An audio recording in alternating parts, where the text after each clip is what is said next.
हरे कृष्ण, राधे राधे। राधा माधव की कृपा आप सभी को परमात्मा पर बनी रहे। तो आज हम बात करेंगे कृष्ण भक्त की दिनचर्या के बारे में और साथ साथ में जानेंगे माघ मास की महिमा। तो चलो स्टार्ट करते हैं। माघ मास का महीना बड़ा ही पावन महीना है। तो इस महीने में ज़्यादा से ज़्यादा हमारे ऋषि मुनि जो हमारे शास्त्र वगैरह कहते हैं, माघ मास की महिमा का क्या ही वर्णन है। इस महीने में किया गया हवन, तप, जाप हमें करोड़ों दान और करोड़ों यज्ञ समान का फल देने वाला है। और कहते हैं माघ मास की महिमा में दीपदान, पूजा, आरती, ठाकुर भगवान का स्नान और ज़्यादा ही महत्व रखता है। और जैसे कि कृष्ण भक्ति की दिनचर्या के बारे में बात करते हैं तो कृष्ण की मतलब सुबह हमें 4 बजे उठना चाहिए। उठने के बाद हमें मंगला आरती, भगवान की सेवा, भगवान के आगे चवर डुलाना। भगवान को इस टाइम अभी ठंडा मौसम चल रहा है तो प्रभु के लिए हम गर्म पानी का थोड़ा इस्तेमाल करेंगे। थोड़ा सा हाथ से डाल के देखेंगे, प्रभु को अच्छे अच्छे भोग लगाना। और भोग लगाने का नियम है जैसे कि हम भगवान को जब भोग लगाते हैं तो प्रभु तो भाव के भूखे हैं, हमारे अंदर कैसा भाव है, कैसा हम भाव रखते हैं।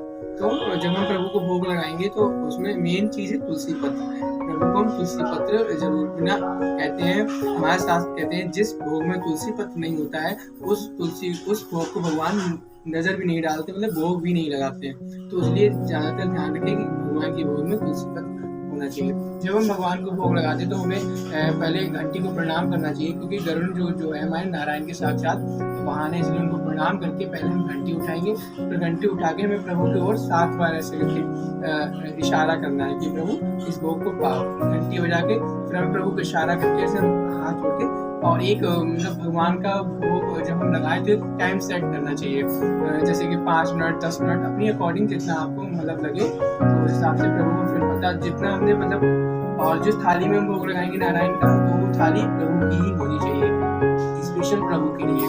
जब हम भोग लग जाएगा हमारे प्रभु का तो वो जो हमने भोग लगाया है वो खाना जिससे हमने निकाला सेम उसी में मिला देना चाहिए। इससे प्रसाद पाके हम प्रभु के जीवन मरण से अपने शरीर से मोक्ष प्राप्त कर सकते हैं। और जैसे स्नान शाम को हमें माला भी जाप करना चाहिए। देखो याद रखो, कलयुग केवल नाम धारा, सुमर सुमर न उतरे पारा। कलयुग में सिर्फ नाम जाप से ही कल्याण है। नाम जाप से ही कृष्ण भक्ति, कृष्ण प्रेम पाया जा सकता है।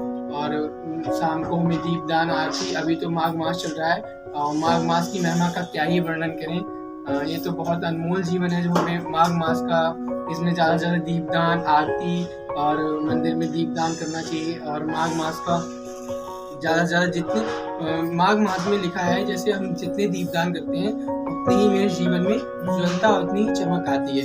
इसलिए माघ मास का ज़्यादा से ज़्यादा नाम जाप करें।